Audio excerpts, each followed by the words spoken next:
Hey listeners, Movie Miss here with a big announcement. You may have noticed recently that seasons 1 and 2 are no longer showing up in the main feed. Well, that is because we've moved them over to our brand new Patreon at patreon.com/Let's Talk Turkeys, all one word. But don't fear, you will still continue to get new Season 3 content right here on the main feed. But if you want to go back and listen to any of the amazing episodes that you might have missed with my former co-host, Miss Nikki Flicks, including our 50 Shades of Grey and hilarious Showgirls episodes, you'll find them all over at Patreon, along with the entire back catalog of episodes, Seasons 1 and 2, over 100 hours of content. And as a perk of subscribing to the Patreon, we will have new content monthly with Drive-In Dave, special guests, and myself, including commentaries for a couple of Christmas movies coming up here, including Jaws the Revenge. And before you say anything, if Die Hard is a Christmas movie, then I contend so is Jaws the Revenge. Head on over to the Patreon and you'll be able to check that out in December. Our Patreon is patreon.com/Let's Talk Turkeys. Subscribe now for a very low monthly rate and get unlimited access to our entire show's back catalog, as well as all the exclusive content that will be coming in the near future just for Patreon members. Thank you all for your continued support. We really appreciate you.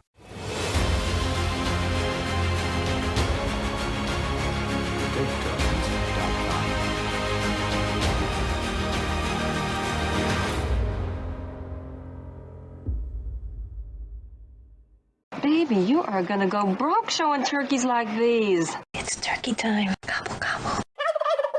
Welcome, everybody, to another episode of Let's Talk Turkeys. I'm Movie Miss. This is part 2 of our coverage on Prince of Darkness. So instead of making you wait, let's just jump right back into the action.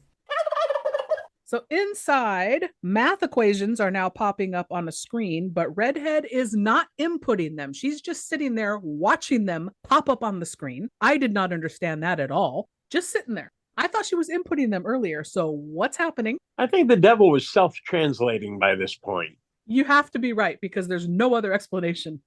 Maybe she just needed a break, so she lets Satan take over. She's like, you do the typing for a little bit. I'm going to sit back and relax. Got to comb my female mullet. So Translation Girl is back at it. We see on her screen the words, "Be you not deceived of his purpose, for one will be chosen." Cut to Leahy asking Mustache, Calder, and other random guy if Susan left with Mullet. Did he take off? Or they go off together? I guess they assume they're hooking up, which I thought was weird. Yeah, because she's married. I mean, again, maybe she's not that married. And it's weird that anyone thinks that mullet guy can hook up. Giving him a lot of credit with his caca. We get a quick shot of dead Mullet outside with Hobo Lady hovering over him. And then back inside, young Asian guy, Walter, he's sleeping and I guess having a nightmare. It's an old TV looking transmission with a lot of static, and a voice says, "This is not a dream. We're using your brain's electrical system as a receiver. We are unable to transmit through conscious neural interference." We are translating from the year 19, and then suddenly Walter wakes up before it can complete. Did you guys know the trivia on how they shot this? I looked it up, yes. I believe I've read it in the past, but enlighten me because I can't remember. It's a really neat technique. What they did was they filmed the scene, then they played it back on a tube TV and lowered the resolution or however they did that, and then recorded it off of watching it on the tube TV, and then effed with the resolution again, and then that's the final product that we get. So it's like a filming of a filming with the res messed with, and I think it looks really fucking cool. So it looks like those third generation bootlegs you used to buy when movies were very expensive. Exactly. Yeah. Actually, I didn't even think about that. I was thinking it reminded me of like a music video or something. Like I was literally expecting like Guns N' Roses to kick off like after it kicked, it ended. Or Alice Cooper. Yeah. Alice Cooper would have been perfect. In fact, I believe they said he sampled it. No, Marilyn Manson sampled it in one of his songs. What? Yeah, it's been sampled a few times, but Marilyn Manson was the one that I looked up that they said he used that opening in one of his songs. That's really cool. So Mustache comes in, startles him. Walter is already awake because he woke up from his nightmare before it could finish. He asks where Susan is. Have you seen Susan? Who? the radiologist with the glasses. And he tells Walter, never mind, we're having a meeting in the lab in 20 minutes. And he leaves. Walter then says to nobody, well, might as well go since I'm up. He didn't wake you up, fucktardo. Like you had a nightmare and you woke yourself up. Why you got to be a whiny little bitch? Go back to your closet. I did not like Walter in this. I love this kid, this actor. Hate Walter. I loved him because I loved that he was so whiny. Like he brought the humor to it because I loved the whininess. You could relate? I can relate. Just kidding. I know what it's like to deal with an annoying person that doesn't like the movies that you like. Ooh, that one hurt. So the translator hears noises in the hall, sees Mustache and Walter leaving. She rolls her eyes because it's Walter. And then Walter says, if I don't come back, you can have my Porsche. And she just goes in the other room, like rolls her eyes at him. This bitch, she has zero tolerance for Walter and his nonsense, but also no personality. No. He's not memorable. And that was actually like that was the one joke Walter delivered that I thought was actually really funny. I like that one. Yeah, everybody has a trait in this, and she doesn't have a specific thing except she translates. Yeah, she's just really bitchy, and it's like Walter kept trying, and after a while, I'm like, why, Walter? Go find a dude, find anyone, a hobo, literally anyone at this point. His home, you could an ant lady outside, anyone, just not her. Maybe though that was her personality trait, was that she's so closed off. You know, she's a translator, but she can translate everything but her emotions and feelings to other people. Okay, yes. What the hell's her name? Lisa. She shuts her computer off. She's done translating, and she lies down on her cot. She's not going to go to the meeting. Susan now shows up, the non-glasses radiologist who's possessed with double juice. She shuts the door, but then we immediately cut to one of those transmission dreams again. You're receiving this broadcast in order to alter the events that you are seeing. Our technology has now developed a transmitter strong enough to reach your conscious state of awareness. Then Birak wakes up. He wasn't conscious. That's what I was thinking. Thank you, because I was like, huh? Her? What?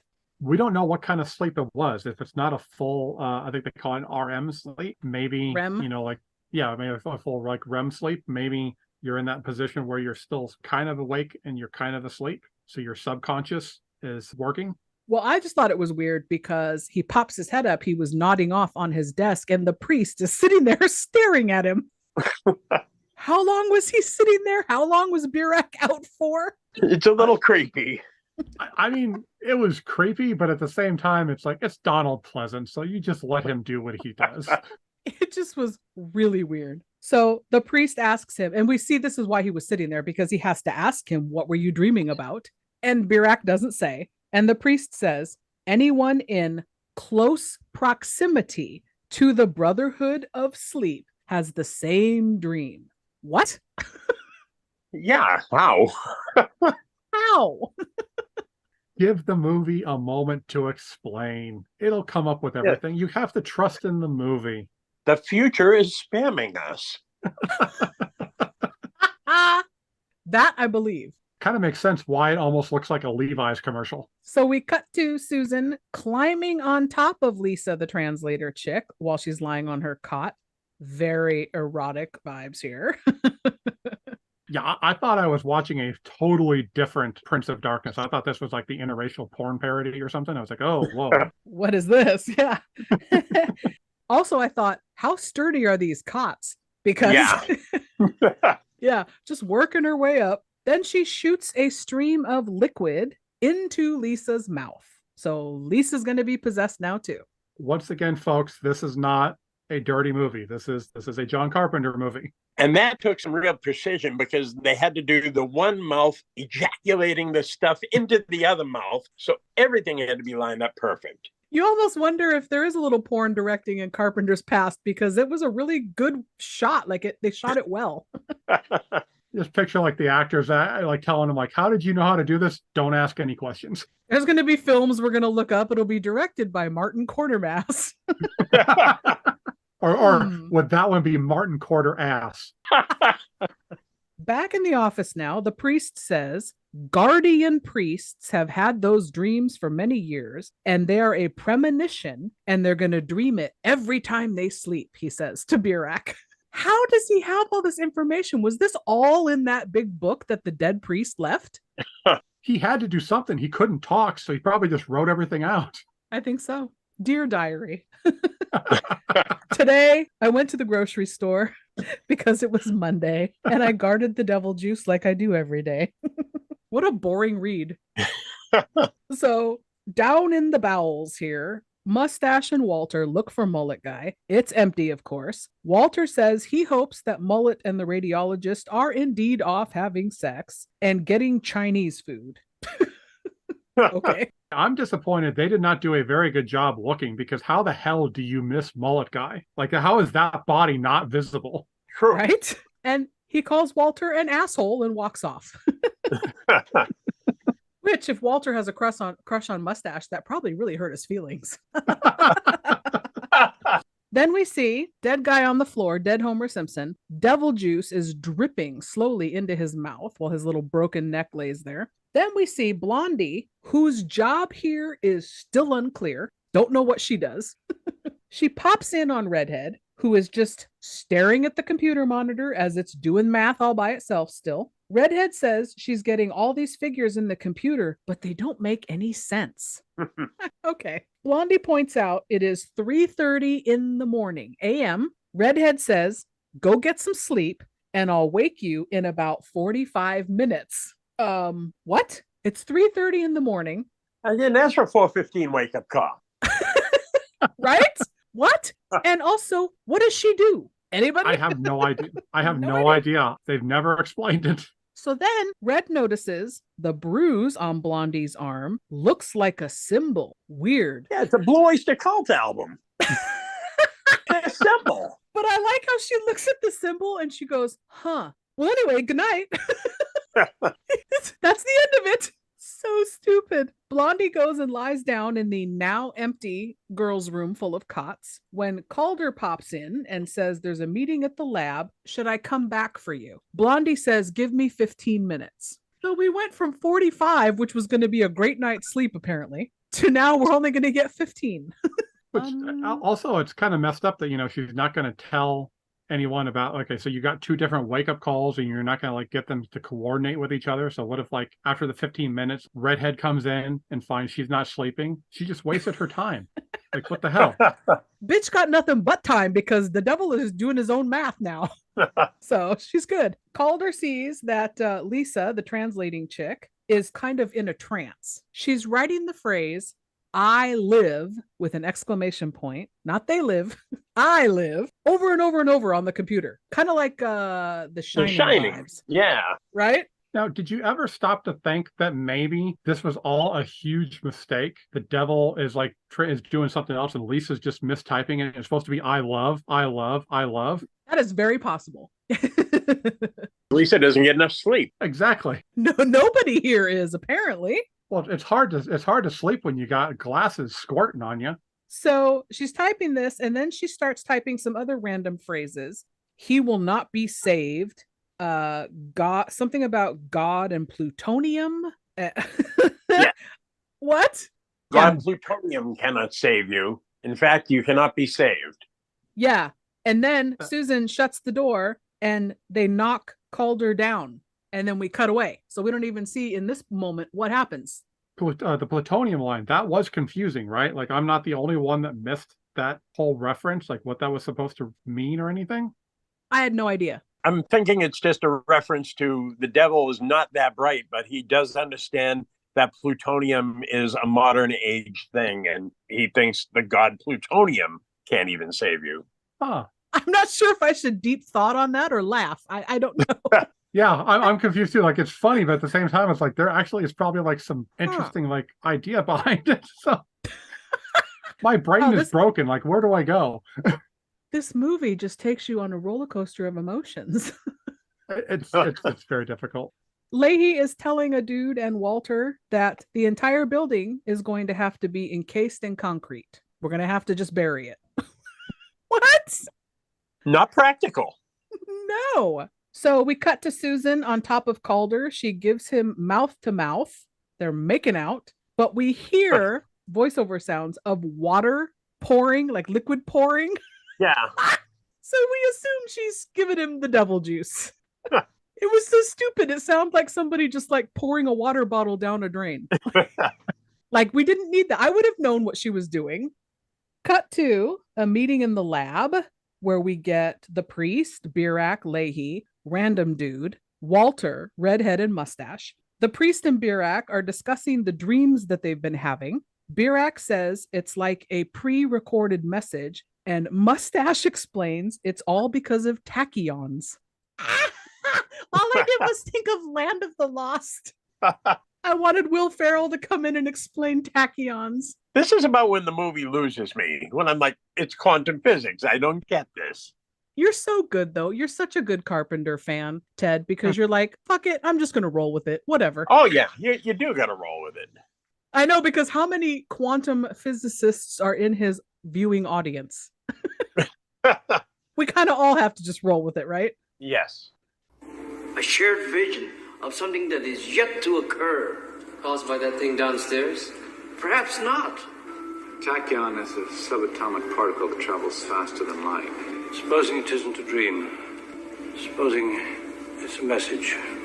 What if these dreams, premonitions, omens, what if they're really visual messages sent by other human beings? Photographs, video signals. From where? The future. Anything traveling faster than the speed of light would appear to be going backward in time. A future scientist calculates the exact spot that the Earth occupied in space in the past, given trajectory and speed. He then beams a tachyon signal at that spot, transmitting video information backwards through time. For us to receive as electrical impulses, neural stimulus. For what purpose? Could be a warning to show us what's going to happen. A sort of remote camera view of the future so that we can change it. I've become more and more interested in this stuff. So I actually have wanted to go and look up how much of this is like, how much science mumbo jumbo did they actually use that was realistic?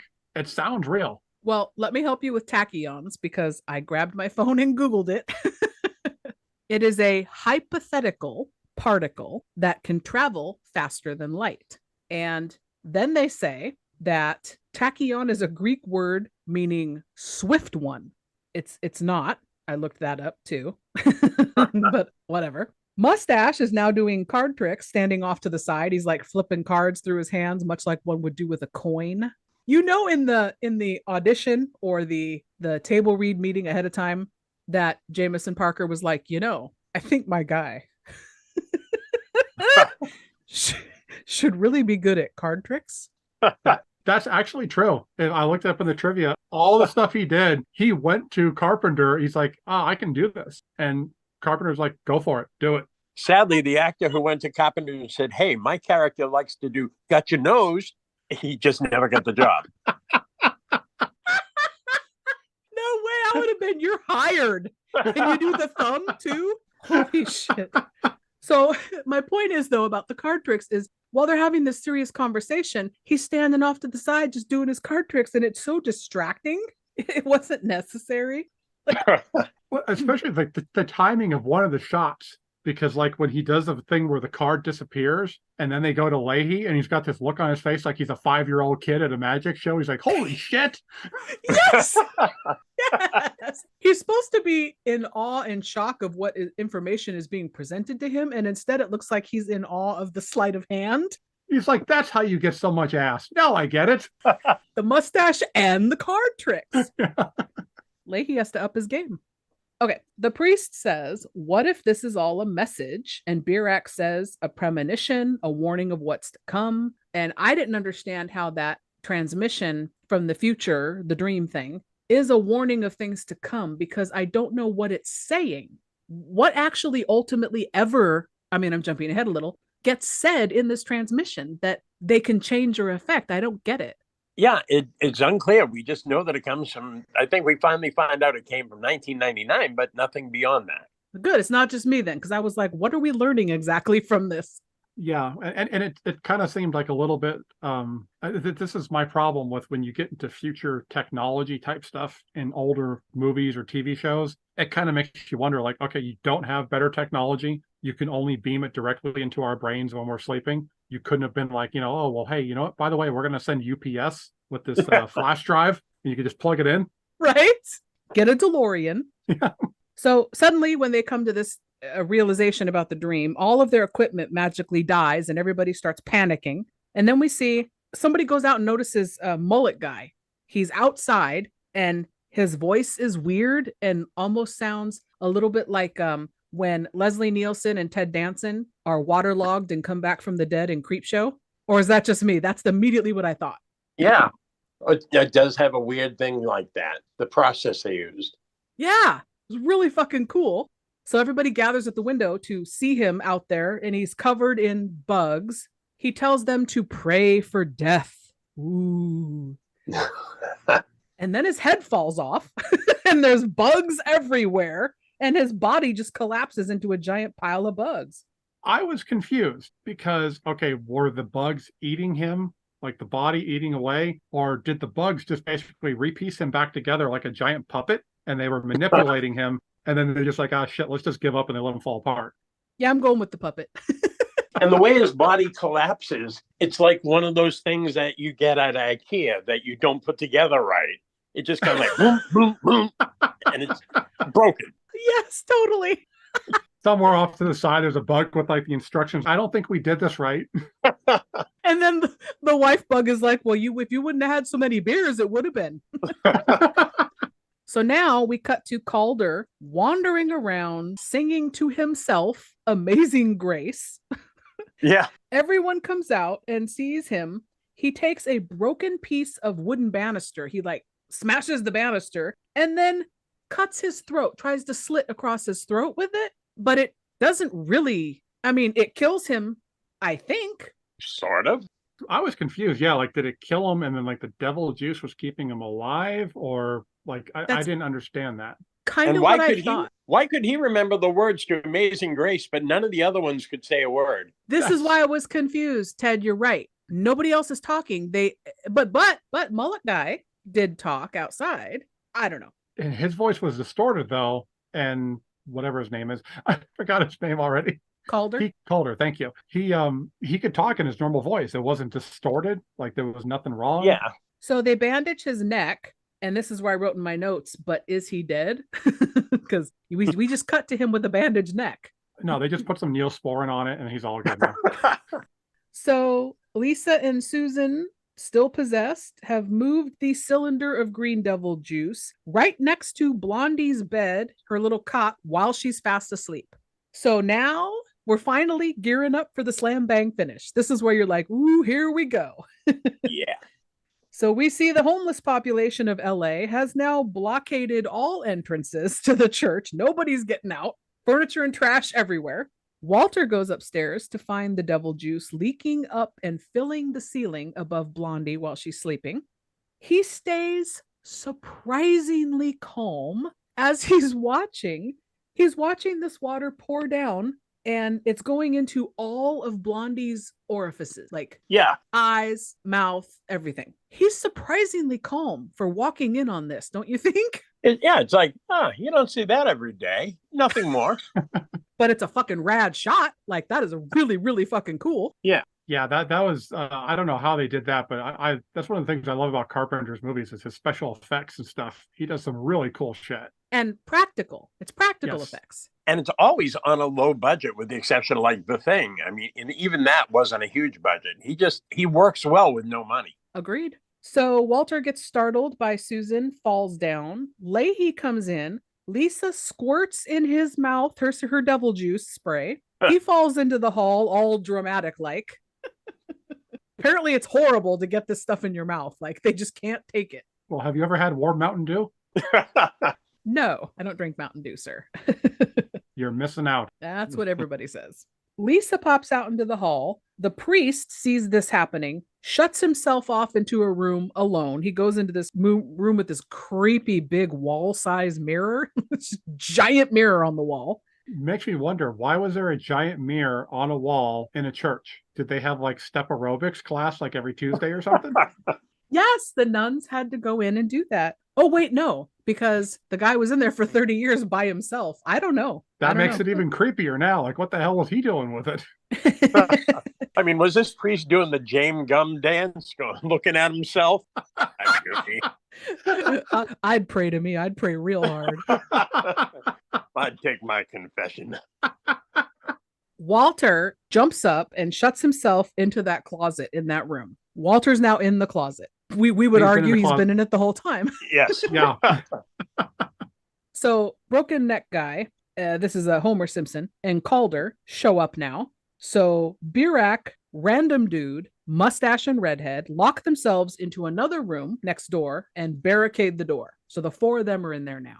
Walter shines a flashlight and sees that Blondie laying on the cot there, sleeping, looks pregnant, like her belly is super blown up and puffy. And Susan and Lisa are just standing guard. They're just standing there, not doing anything. We get a quick cut of the priest hiding in the corner of the dark room. Then we cut outside to Birak, seeing that the sun is coming up now. So again, time is fuzzy in this movie. How much time elapsed from that 3:30 a.m. shout out to now the sun's coming up? We see homeless people both ends of the back alley. They're totally guarding this building, like nobody's going anywhere. We see Blondie's skin is now changing. She's starting to look wet and slimy and a little bit like a pepperoni pizza's gone bad. Or was that just me? Because that's in my notes. Yeah, no, she does look kind of disgusting. She's not moisturizing enough. She just needs to get a little bit more cream on and she'll be good. Walter hears Redhead through the wall in his closet and asks them to bust through the wall and break him out. Whiny little bitch, this guy. How do you suppose they're going to get through this brick wall and get you out? I don't know at this point. He's freaking out. I mean, you've got, you just saw the devil just dump an entire load into a woman. You've got two zombified women that are just creepy as hell. And then now you've got pregnant Pizza Polly there that's just like basically falling apart. He's losing his shit. And plus, he's dealing with the inner demons of he hasn't come out and confessed his love to Mustache. All good points, actually. So Calder busts into the room where the priest is. And this is where he starts doing this amazingly creepy performance where he's doing a weird laugh, cry combo.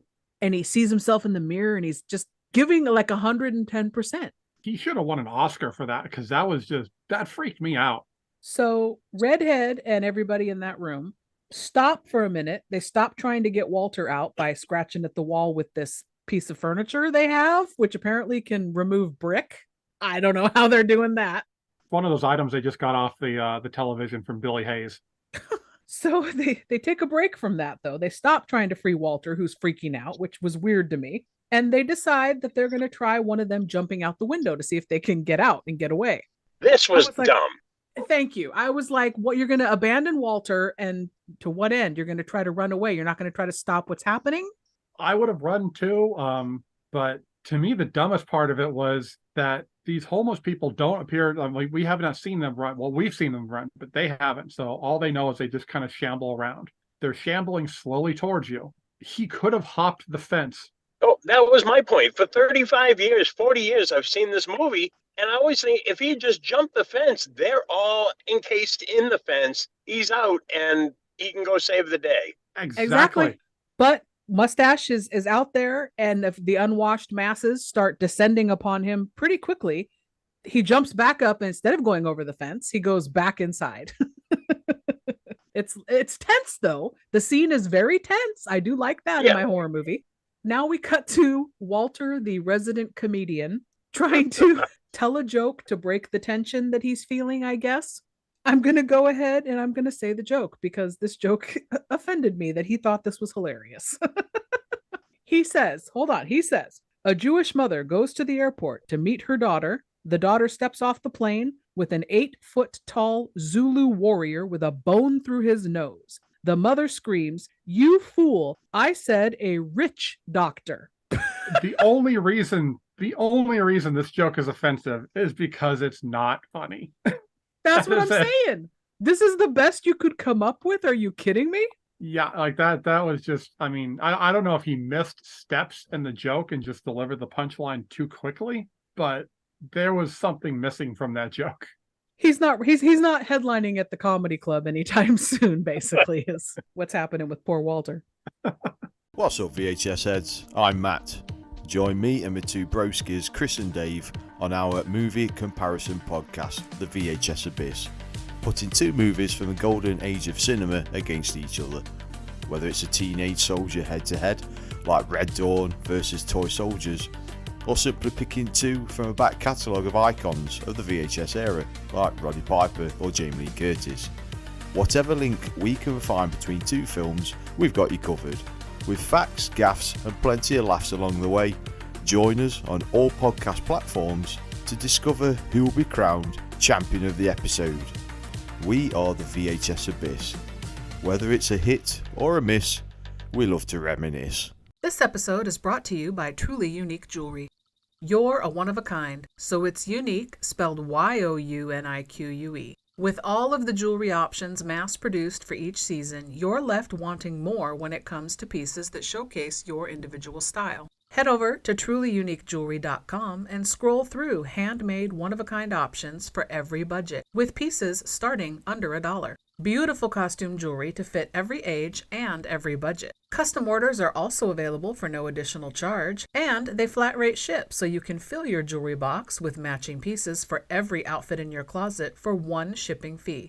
From earrings to bracelets to necklaces, even rosaries and combination sets. Cost is no longer a barrier to having the looks that you want that scream uniquely you. Go to the Facebook page for Truly Unique Jewelry for updates and discount information when you follow the page. Feel good about supporting a small business while you're updating and expanding your jewelry collection, adding pieces for every occasion. Visit trulyuniquejewelry.com, and remember, it's unique spelled Y-O-U-N-I-Q-U-E.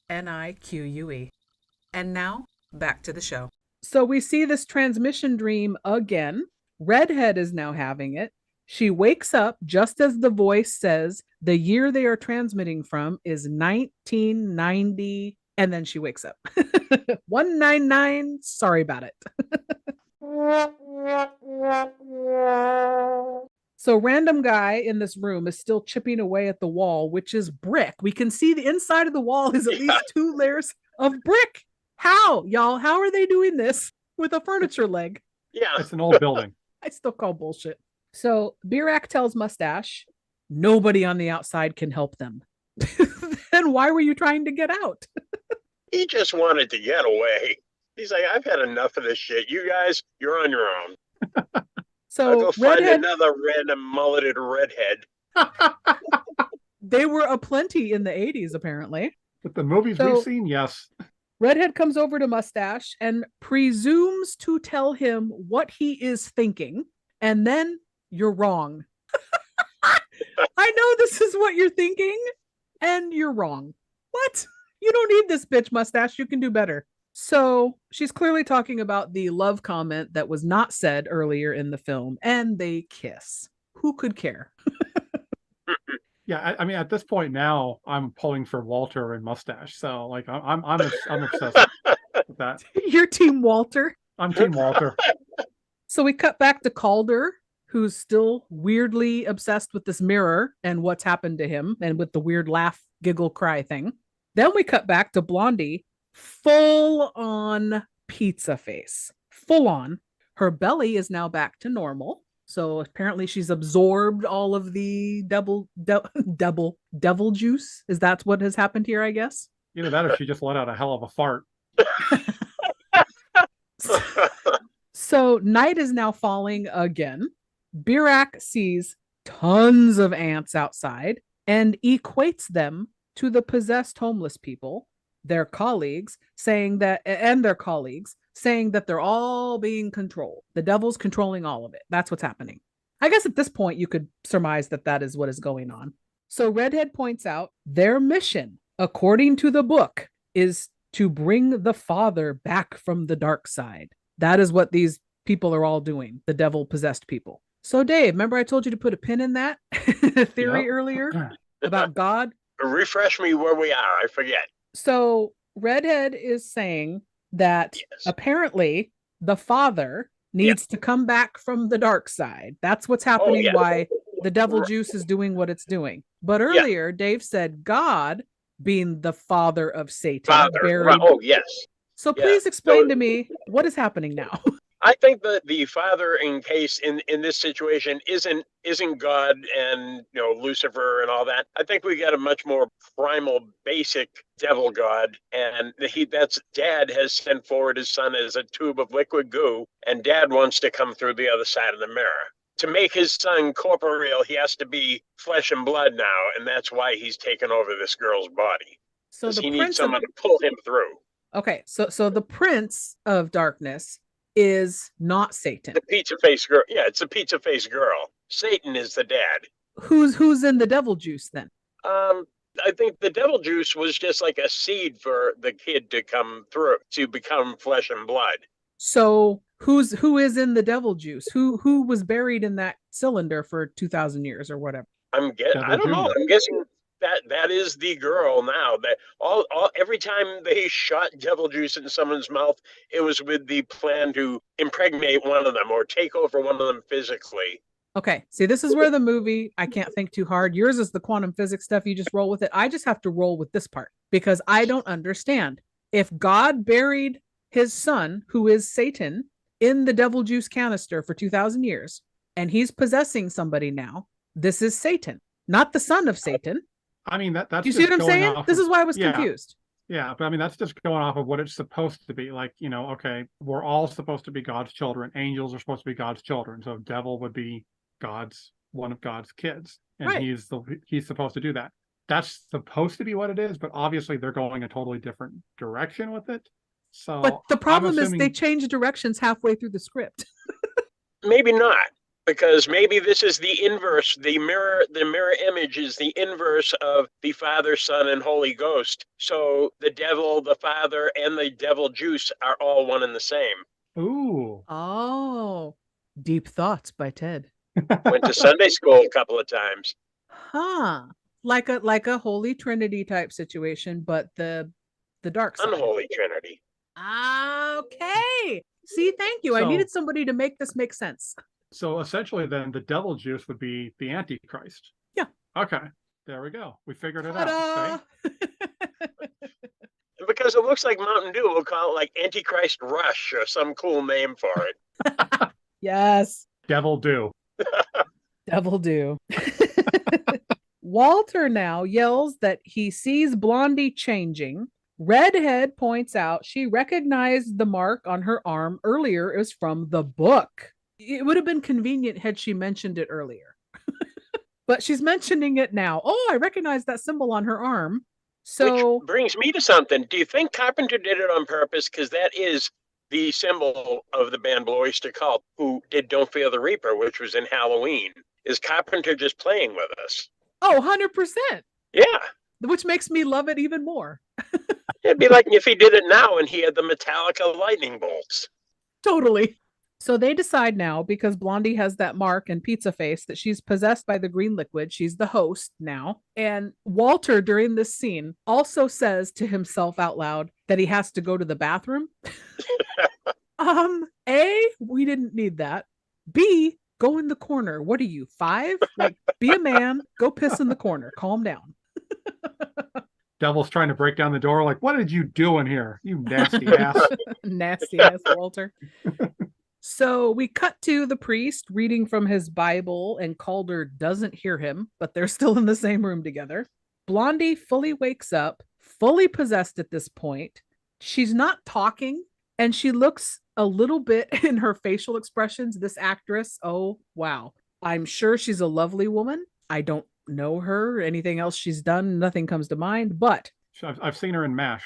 She has the most overly animated, cartoony eyes and expression, like the whole time, and I'm like, this is terrible. Wow, terrible.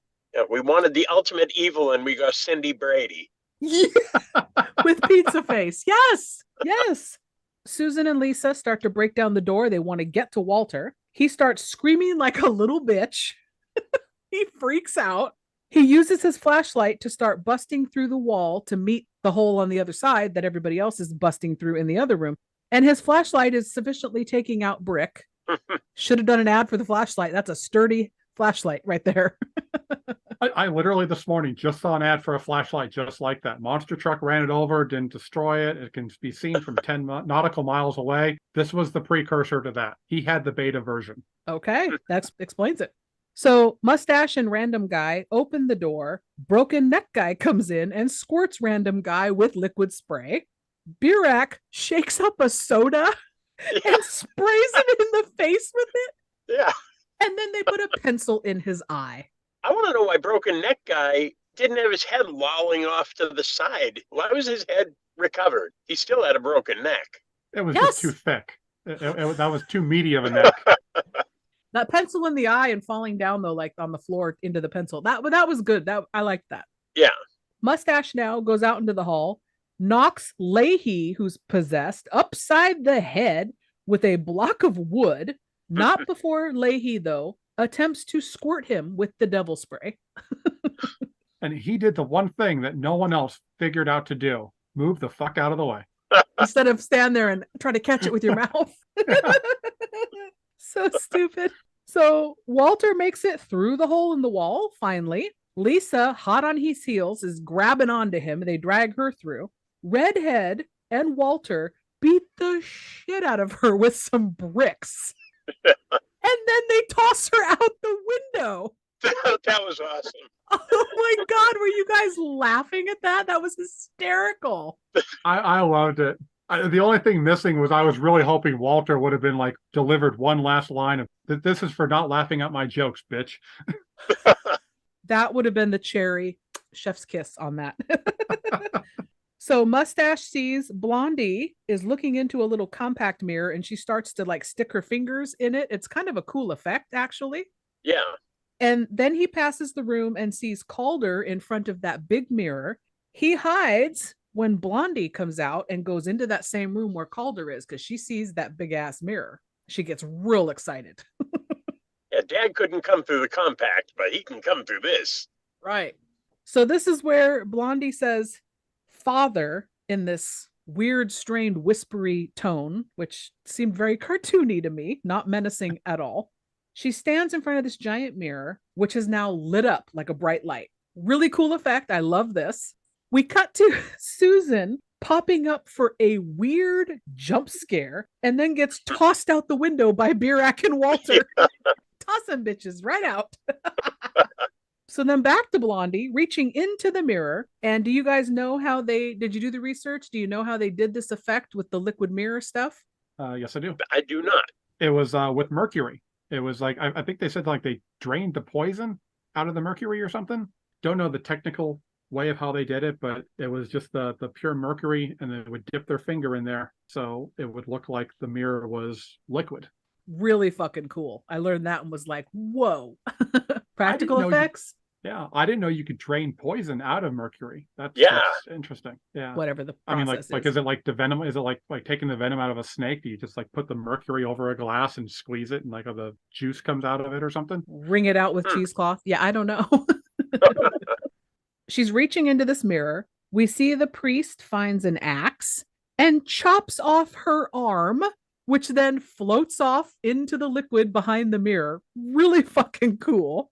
Does that slow her down? No. She grows another arm like right quick.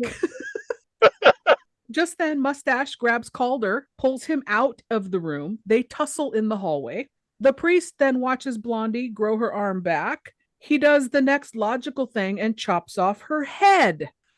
I was like, yes! But instead of it growing back, no, they have to have her pick it up and just put it back on and it reattaches. How could she find it, though? Her head is on the floor. Her body's standing there. Is the head telling the body, okay, reach down and to the left? I don't get that part. Warmer, colder. Played Marco Polo with her own head. Blondie reaches back into the mirror and says, "Father, come to freedom." And then we see a large, dark hand grabbing her hand, and she starts to pull it through the mirror. It's like a red kind of hoof looking hand with black nails. It almost like a traditional depiction of what a devil hand would be, I guess. Yeah, it's like they borrowed it from the Rawhead Rex people and just said, okay, we'll use this. Yes. I was thinking it was going to be like the devil from like Legend was going to pop out, big horn fella. Yeah. Oh, there you go. That devil I would follow because, I mean, that's a cool looking devil. I'd be like, yeah, you're badass. Well, it's Tim Curry devil. I have a feeling this devil is going to look more like Steve Buscemi. Well, if his daughter was any indication. Pizza face. Okay. Anyway, Redhead comes out. She yells no and runs at Blondie, shoving her into the mirror, falls and goes in with her into the liquid. The priest then throws the axe at the mirror, shattering it, trapping Redhead in the liquid darkness as Mustache, who is still in the hall, tussling with Calder, yells, "No!" How did he see any of that? Right. He could not. He could not. Thank you, sir. You are correct. I call bullshit. Mustache vision. Mustache sees all. He had a psychic connection with her because he loved her. Well, more tachyons. They just sucked face 30 minutes ago, so maybe like little mustache hairs are still on her and they're communicating with the main mustache. How did you feel about this, though, for climax finale and solution to the problem? How did you feel this plays out? I love it. I think what a smart solution. What'd you guys think? I agree completely. It ended just the way Carpenter ended The Fog. It just ends. I liked it because the one thing I like about Carpenter's movies is that he does a good job of making this ominous evil that seems undefeatable. So cutting off the arm, cutting off the head, like that's not going to stop you. Like that thing's still going to come back and kick your ass. So I love that the only way to stop it was to send it back to his own dimension. I do have an issue, though, with Redhead sacrificing herself. I mean, Blondie weighs what, maybe $120? A light shove maybe would have sent her in to the ominous darkness, and boom, everyone has a happy ending. Yeah. Run at her, give her a Liu Kang gobble kick, and like just send her through. Exactly. You don't need to go with her. But you didn't count on Donald Pleasance breaking the mirror behind you either. Yeah, she's probably cussing the shit out of him on the other side. Bald fucking bastard. priest! It's a really fucking cool shot, though, when you see her floating in the liquid, reaching for the mirror, and her mouth's open, and she like looks shocked on her face that she's trapped in there. That was a cool shot. That was shot in a pool too. Like I guess they said they covered the pool and then just shot like her in the water and everything. I thought they said like she was terrified of having to do it, and so they said Carpenter later apologized to her for making her do the shot. I'm sorry I paid you to be in my movie. Did you not read the script ahead of time? Okay. So we know this is effective, that this whole thing works, because we get to see quick shots of everybody who's been possessed, a little bit of smoke, like leaving their mouth. Yeah. Like they're not possessed anymore, I guess. And then all the homeless people outside also are dispersing, and it's really quiet, like ominously quiet all of a sudden. And apparently it did not affect the way the homeless people moved because they shuffled away the same way they shuffled there. Every day they're shuffling.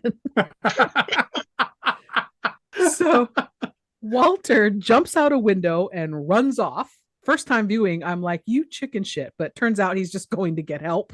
The next shot we see, daylight, police, fire, EMTs are there. They're taking body bags out of the church, crowds gathering outside. The priest says to Birak, they stopped it. And now the future that they were seeing won't happen. So Birak tells Mustache, who is visibly upset, that this was all necessary. Like it had to be done. Again, I'm with you. Like, bitch did not have to sacrifice herself. I was disappointed in that, but at the same time, like now I'm happy with it because, you know, maybe now we get the Walter Mustache romance that we've all been hoping for. You all been hoping for, not me, you. Cut to that staticky transmission dream again, same as before, except the voice says it is coming from the year 1999. So 1999. And we see the dark figure outline that we could never see before who it really was. Now we zoom in and it is Redhead. She's in this transmission.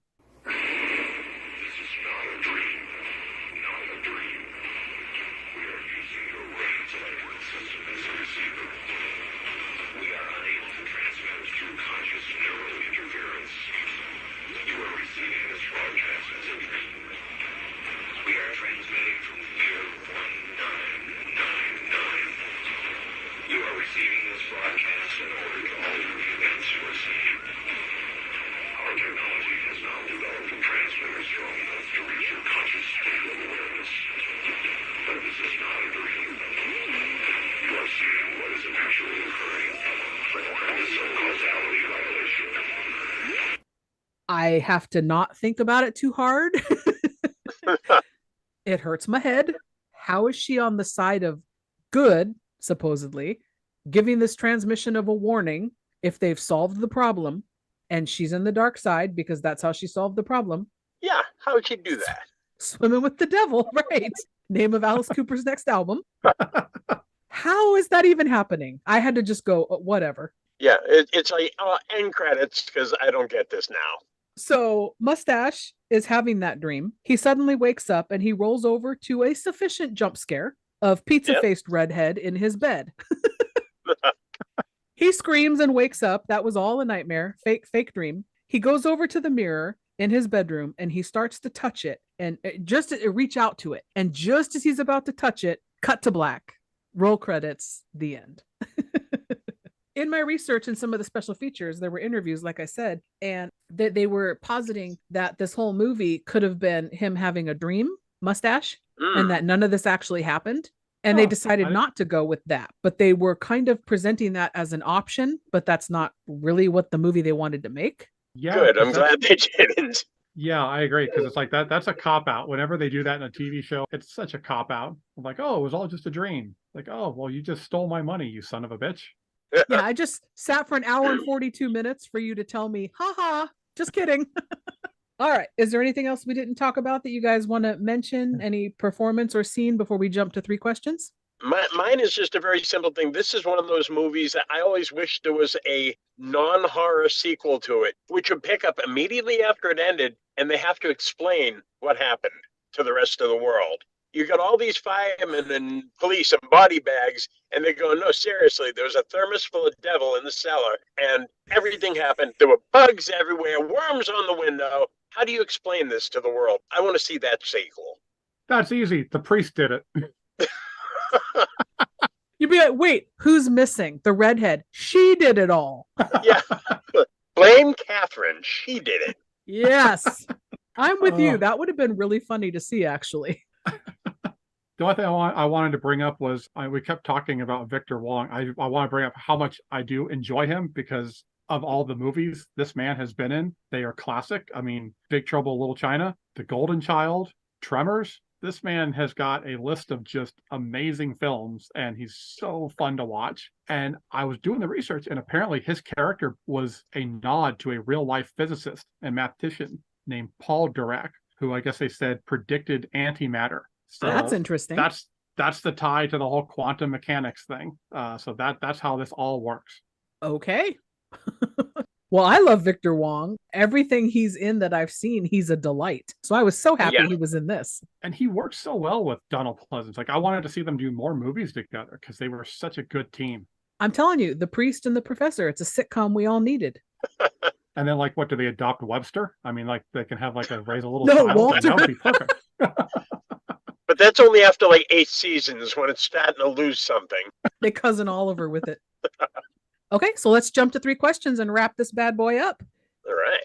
So question 1, a lot of people don't know this, but this film was part of the 3-film Carpenter Apocalypse series. So we had The Thing from 82, then there was Prince of Darkness from 87, and then In the Mouth of Madness in 1995 with Sam Neill. Whichever one of you wants to take it first, I would love to know your familiarity with these films and how you rank them, which one's your favorite, etc.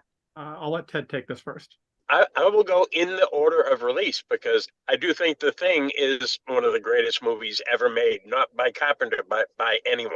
It's just so downbeat. In the same summer that E.T. came out, The Thing was the antidote that we needed from like all the wholesome happy crap, and had an ambiguous ending where you didn't know, is the thing dead? Is it alive? Is it in someone? Are we going to get a sequel? Which we never did, thank God.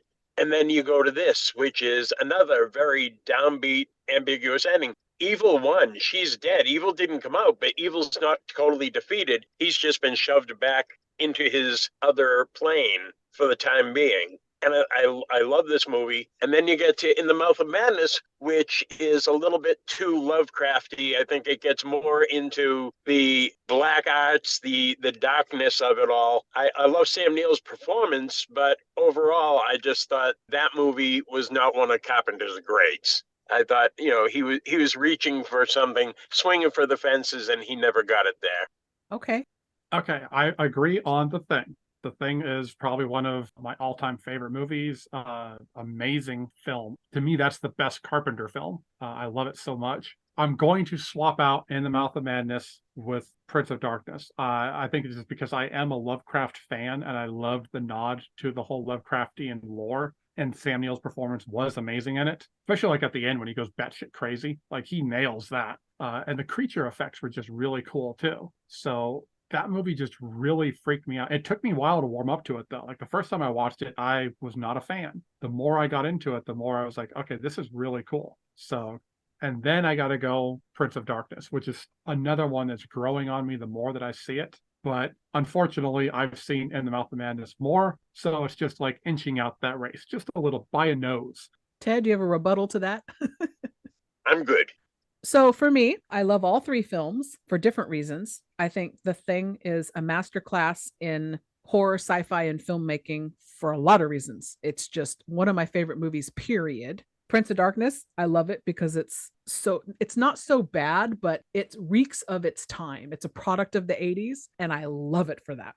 And then In the Mouth of Madness, Sam Neill's performance. I also, you guys didn't mention the nod to Sutter Kane being like the Stephen King of our time. I love that. I love the Lovecraftian bullshit, the craziness. I love the performances. We got, I forget his name, but Lex Luthor's dad, Lionel Luthor from Smallville, is in there in a little part. Oh, yeah. And is it Charlton Heston? John Glover. John Glover. Okay. The performances in the movie are outstanding to me. I love the Stephen King tie, how it's supposed to. Jürgen Prochnow is in there, like the monsters, the crazy shit. It kind of gave me Hellraiser vibes in parts. I love the special effects. For some reason, yeah, same thing. Like, as much times as I've seen it, the more I watch it, the more I fall in love with it. Prince of Darkness doesn't do that to me. I just love it for what it is, period. It doesn't move up or down in my ranks. It's fine. I like it. Oh, the other thing I wanted to mention about these was The Thing, not a turkey, which no surprise there, right? 85 critic score, 92 audience. So we would never cover it anyway. But Prince of Darkness and In the Mouth of Madness, yeah, In the Mouth of Madness is for sure a turkey on critics' side. Audiences love In the Mouth of Madness. It's got a 73. I was happy to see that. Because they have good taste in films. All right, question 2. Let's go to Ted first on this one. In this scenario, in this film, who do you relate to? Who are you most likely to react like in this situation? What would you have done? Wow. Like, who did you find yourself relating to? Sadly enough, it's Sexually Confused Walter. Because I got to think that I want to be the big tough guy who's going to save the day, and I know I'm going to be the pussy hiding in the closet. Oh, man. Dave? I'm not proud to admit this, but that's who it would be. I'd be the Walter. I appreciate the honesty. Dave? Oh, man. I'm going to be honest, too. I would be the fat, dumb, bald guy who's going to go down into the basement and then get his neck broke by the creepy girl with the glasses who just drank the devil piss. Because you were curious or you were trying to get some tail? Why would you follow her down there? It depends. If the girlfriend's listening to this, then because I'm curious. I also appreciate your honesty. Okay. So I'm no scientific brainiac, as we all know. So I'm going to lean toward the religious side of this and the religious people. I'm interested in that and what's happening. So I would be forging my own path. I didn't relate to anyone in particular in this. I would have stuck around because maybe I could have helped solve the problem, because the priest, it's just dumb luck that he throws the axe at the mirror and it works. Maybe I would have figured that out by reading the Bible passages. I don't know. All right. Question 3. Dave, we'll go to you first. We're going to play Marry, Fuck, Kill. So your options are, we'll give you the female options because I know which way you lean. We're going to leave Lisa out of this because she had no personality whatsoever. So your options are Marry, Fuck, Kill. Redhead, Blondie before the pizza face, or Susan, the glasses and the radiologist. Okay, I'm gonna fuck redhead because yeah. I'm going to marry Susan because I thought Susan was actually a very attractive actress. I thought the woman who played her was really cute. She did a good you job. like you a radiologist? Oh yeah, I mean, who doesn't like radiology? That's such a sexy profession. I mean, don't you just imagine how sexy they are? It's a sexy paycheck. Yes. And then unfortunately, we're going to have to kill the third one, Blondie. Yeah, but this is before Pizza Face, though. Yeah, but still, though, she just didn't stand out to me. Nothing about her stood out. She was just there. All right, so Ted, marry, fuck, kill, same options: redhead, Blondie before Pizza Face, and Susan. All right, well, I'm going to marry the radiologist because she gets a sweet paycheck and I might be able to take me some time off. Yes. And I'm all about fucking some redhead. My wife will not like me saying that, so hopefully she never hears this. And then the blonde's got to die. Sorry. Maybe come back when you got some tetracycline or something for that skin, but no.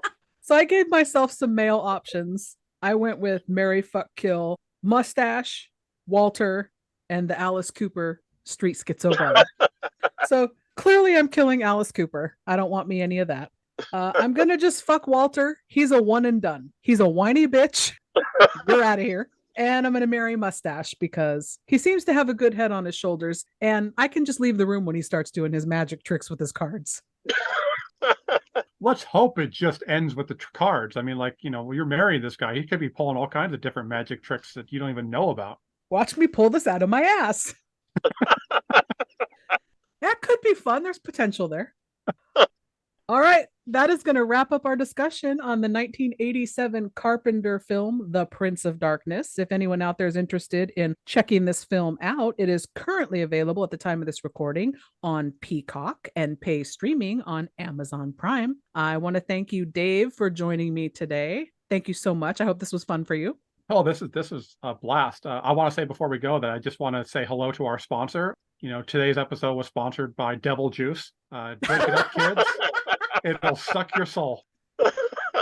Oh, and Ted, thank you so much for joining us today in discussing this film. I hope you had a good time. I'm having a delightful time. All right. On that note, we want to thank you all for listening. And until next time, goodbye. Been a long time since I've seen this movie. Go, girl, go. And she saves humanity, but we think this is a pool of mercury. We had to drain it out of the crane that we're using illegally. There we go. Swimming pool, crash. The actresses were terrified of this shot right there. And one of them got stuck down there and couldn't breathe for a little bit. It was a little tricky. Now the silence after everything. We let everything settle down a little bit with close-ups. What's just happened.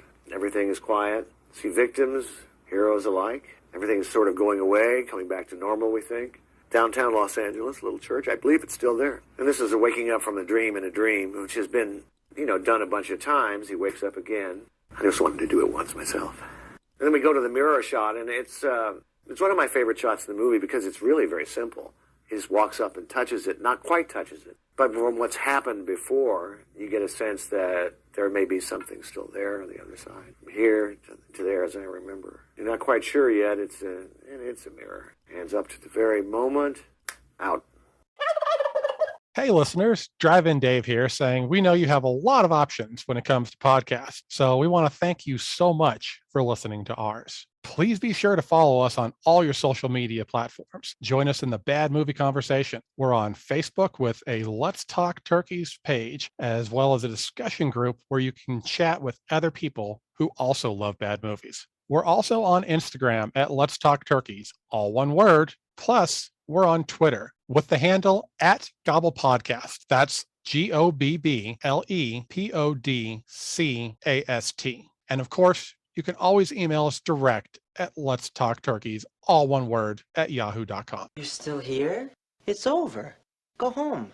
Go.